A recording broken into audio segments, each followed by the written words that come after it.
ఖాళీ చేయండి. చెప్తే ఎదికొస్తారు.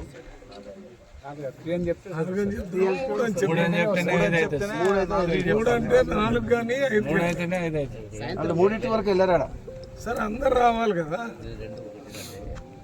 మీరు మా లోపల కూర్చొని మాట్లాడాలి. 5 గంటలకని చెప్తారు. దగ్గర కూర్చొని అందరు కలిసి ఒక బండి వచ్చినప్పుడు వీళ్ళందరితో మాట్లాడుకుంటుంటాం. నమస్తే పరిపూర్ణ గారు. ఇది అయిపోయిన తర్వాత ఇప్పుడు ఫేసింగ్ ఈస్ట్ ఫేసింగ్ ఈస్ట్లో చెప్పాలి మనం. నార్త్ ఫేసింగ్ ఇదే ఫేసింగ్. మీటింగ్ జరుగుతుంది. ఎంపీ అభ్యర్థి అయిన మల్లు రవి గారి నామినేషన్తో పాటు ఇక్కడ భారీ బహిరంగ సభ కూడా జరగబోతుంది. ముఖ్యమంత్రి రేవంత్ రెడ్డి గారి ఆధ్వర్యంలో, ఇక్కడ స్థానిక ఎమ్మెల్యే గారి ఆధ్వర్యంలో, నాయకుల ఆధ్వర్యంలో. ఎందుకంటే ప్రభుత్వం ఏర్పడ్డ తర్వాత 126 రోజులు అయిపోయింది. ఇప్పటికీ తెలంగాణ రాష్ట్రంలో కాంగ్రెస్ ప్రభుత్వంలో ఆధ్వర్యంలో జరిగిన అభివృద్ధి ఈరోజు ప్రత్యక్షంగా ప్రజలందరికీ కనబడుతుంది. చాలామందికి ప్రభుత్వం రాకముందు కొన్ని సందేహాలు ఉండే, అప్పుడు పరిస్థితులు వేరే ఉండే, అప్పుడు ప్రభుత్వం వేరే ఉండే, అధికారం వేరే ఉండే. కాబట్టి కొంత గొప్ప మెజార్టీతో అప్పుడు గెలవడం జరిగింది. కానీ ఈసారి ప్రజలు తీర్పు ఒకసారి ఇచ్చిండ్రు. అంటే వాళ్ళు చేసిన అక్రమాలు కానివచ్చు, అరాచకాలు కానివచ్చు, ప్రజల మీద చూపించిన చిన్నచూపు కావచ్చు, ఈరోజు మహిళల పట్ల వాళ్ళు చూపించిన నేను ఠాకూర్ బాలాజీ సింగ్, టీపీసీసీ అధికార ప్రతినిధిని. 23వ తేదీ సాయంకాలం ఇదే గ్రౌండ్లో బిజినపల్లిలో అభ్యర్థి నామినేషన్ నాటకంలో వేసి మన ముఖ్యమంత్రి శ్రీ రేవంత్ రెడ్డి గారు ఇక్కడ బహిరంగ సభ నిర్వహించబోతా ఉన్నారు.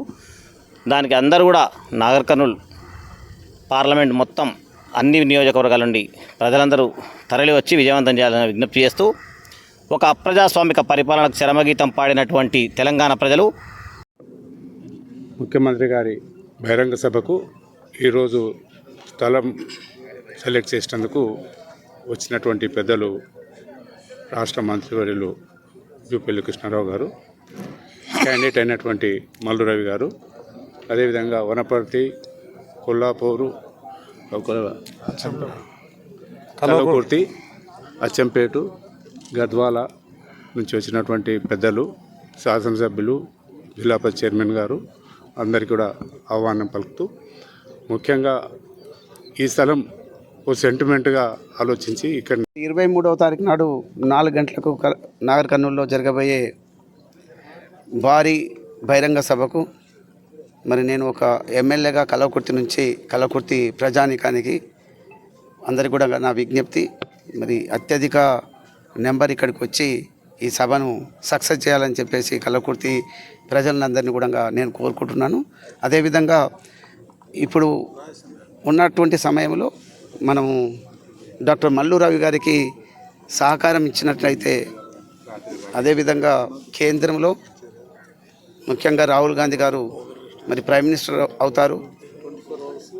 మనకందరి కూడా మన ముఖ్యంగా తెలంగాణ రాష్ట్రానికి ఇవాళ బిజినపల్లిలో 23వ తారీఖు నాడు సాయంత్రం 4 గంటలు జరగబోయే భారీ బహిరంగ సభాస్థలిని పరిశీలించడానికి గౌరవనీయులు మంత్రివర్యులు జూపల్లి కృష్ణారావు గారు, అదేవిధంగా పెద్దలు ఎంపీ అభ్యర్థి డాక్టర్ మల్లు రవి గారితో పాటు మరి ఎమ్మెల్యేలందరం కూడా ఇక్కడ రావడం జరిగింది.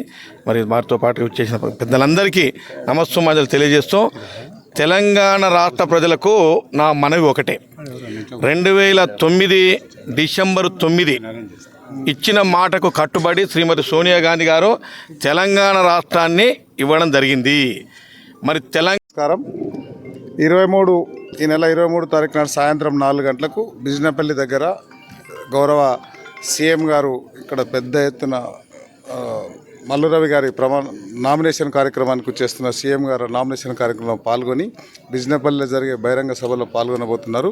మా జిల్లా మంత్రివర్గుల ఆధ్వర్యంలో జూపల్లి కృష్ణారావు గారి ఆధ్వర్యంలో జరిగే ఈ సభకి పెద్ద ఎత్తున 7 నియోజకవర్గాల నుంచి అందరూ కాంగ్రెస్ కుటుంబ సభ్యులందరూ, యువకులు, మహిళలు, మిగతా అందరు ఉద్యమకారులు అందరూ పాల్గొనాలని.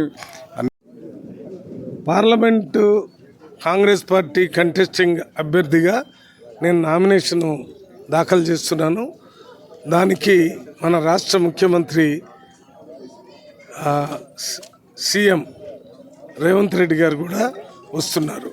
అదే రోజు బిజినపల్లిలో 4 గంటలకి నాగర్ కర్నూలు పార్లమెంటు స్థాయి పెద్ద బహిరంగ సభని, భారీ బహిరంగ సభని బిజినపల్లిలో ఇదే గ్రౌండ్లో ఏర్పాటు చేయటం జరుగుతుంది. ఇది అసెంబ్లీ ఎలక్షన్ అప్పుడు కూడా ఇదే గ్రౌండ్లో పెద్ద బహిరంగ సభ, దానికి ముఖ్యమంత్రి గారు వచ్చిపోవటం, ఈ గ్రౌండ్ కానీ ఈ బహిరంగ సభ కాంగ్రెస్ పార్టీకి శుభసూచకంగా ఉంది కాబట్టి ఇక్కడే పెట్టడం జరుగుతుంది. ఈ సభకి 7 అసెంబ్లీల నుంచి పెద్ద ఎత్తున తరలి వచ్చి ఆ సభను విజయవంతం చేయాలని నా విజ్ఞప్తి. ఇంకొకటి, ఒకటే గ్యారంటీ, 11 గ్యారంటీలు అమలు కావాలంటే ఒక్క గ్యారంటీని ప్రజలు చేయాలి. ఆ ఒక్క గ్యారంటీ ఏంటంటే 13వ తారీఖున ప్రజలందరూ స్నానం చేసి ఉతికిన బట్టలు వేసుకొని కూలికి పోకుండా, పనికి పోకుండా, బొట్టు పెట్టుకునే వాళ్ళు బొట్టు పెట్టుకునే వాళ్ళు పెట్టుకోకుండా అందరూ దేవాలయం లాంటి బూత్కి వెళ్ళి ఆ బూత్లో ఆ ఒక్క గ్యారంటీ చేయాలి. ప్రజలందరూ కాంగ్రెస్ పార్టీ కార్యకర్తలు, అభిమానులే కాకుండా ఇతరులు కూడా 11 గ్యారంటీలు వాళ్ళ ఇంటికి నడిచి రావాలంటే ఆ గ్యారంటీ ఏంటంటే అది చెయ్యి గుర్తు మీద మీరు ఓటేసి రావాలి. ఆ ఒక్క గ్యారంటీ మీరు అమలు చేయండి. ఆ ఒక్క గ్యారంటీ ఈజ్ ఈక్వల్ టు 11 గ్యారంటీలు. రాహుల్ గాంధీ 5, రేవంత్ రెడ్డి 5. ఇది జరగబోయేటటువంటి కార్యక్రమం. ప్రజలు ఇవాళ రేవంత్ రెడ్డి గారిని పూర్తిగా వాళ్ళ నాయకుడిగా గుర్తించి ఆయన పరిపాలనకి అనుకూలంగా